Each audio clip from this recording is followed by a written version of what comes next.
Hi friends. February 21க்கான current அஃபேர்ஸை பார்க்கலாம் வாங்க. அதுக்கு முன்னாடி நம்ம சேனல் பிடிச்சிருந்ததுன்னா சப்ஸ்கிரைப் பண்ணிவிட்டு பார்க்க ஆரம்பிங்க.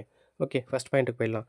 தமிழ்நாடு புத்தாக்க தொழில் நிறுவனத்தின் மூலம் 144 புத்தொழில் முனைவோருக்கு ரூபாய் 7.21 கோடிக்கு மானியம் மற்றும் நிதி உதவிகளை தரதா எம்எஸ்எம்இ அமைச்சர் தாமோ அன்பரசன் தெரிவிச்சிருக்காரு. அடுத்த பாயிண்ட்டு. நாடு முழுவதும் உள்ள சுங்கச்சாவடிகளில் வரும் ஏப்ரல் 1ஆம் தேதி முதல் ஃபாஸ்டேக் மற்றும் யுபிஐ போன்ற எண்ம பரிவர்த்தனை அந்த முறைகளில் மட்டும்தான் சுங்க கட்டணம் வசூலிக்கப்படும் அப்படின்னு national highway authority of India தெரிவிச்சிருக்காங்க. அடுத்த பாயிண்ட்டு. ஏஐ மற்றும் அது தொடர்பான தொழில்நுட்பங்களால் உலக அளவில் ஆல்மோஸ்ட் 40% வேலைவாய்ப்புகள் பாதிக்கப்படும் அப்படின்னு ஐஎம்எஃப் தலைவர் கிறிஸ்டிலானோ ஜார்ஜிவா தெரிவிச்சிருக்காங்க.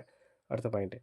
கோயில் திருவிழாக்களுக்கு அந்த அழைப்பிதழ்களில் உபயதாரர்களின் பெயர் சாதி பேர் இடம்பெறக்கூடாது அப்படின்னு சென்னை உயர்நீதிமன்றம் ரீசெண்டாக உத்தரவு பிறப்பிச்சிருக்கு. அடுத்த பாயிண்ட்டு.